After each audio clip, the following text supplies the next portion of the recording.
యూట్యూబ్‌లో షార్ట్స్ చూస్తుంటే milk pudding అనే వీడియో వచ్చిందండి. సో, మిల్క్ పుడ్డింగ్ ఎలా ప్రిపేర్ చేయాలనేది చూపించారనమాట. సో, అది చేస్తుంటే గూడా ఎందుకో తినాలనిపించి చేశానండి. సో, పాలు బాగా మరగబెట్టానండి చిక్కటి పాలు తీసుకొని.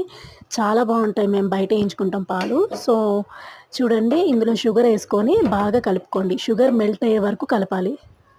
మీగడ రాకుండా చూసుకోండి. షుగర్ మెల్ట్ అయిపోయాక ఇంకొక బౌల్‌లోకి కార్న్ ఫ్లోర్ తీసుకున్నానండి. కార్న్ ఫ్లోర్ అనేది సెపరేట్‌గా కలుపుకోండి. పాలల్లో డైరెక్ట్‌గా వేస్తే ముద్ద కట్టేస్తుంది. చాలామంది అలా చేశారు యూట్యూబ్‌లో. కానీ నేను అలా చేయలేదు. సెపరేట్‌గా కలుపుకున్నాను కాబట్టి స్మూత్‌గానే వచ్చిందండి. ఇలా బాగా కలిపానండి. పాలల్లోనే కలుపుకున్నాను చల్లటి పాలు తీసుకొని. అందులో యాడ్ చేసేసాను స్టవ్ మీద ఉన్న పాలు మీద. యాడ్ చేసుకున్నాక చాలా టేస్టీగా వచ్చిందండి.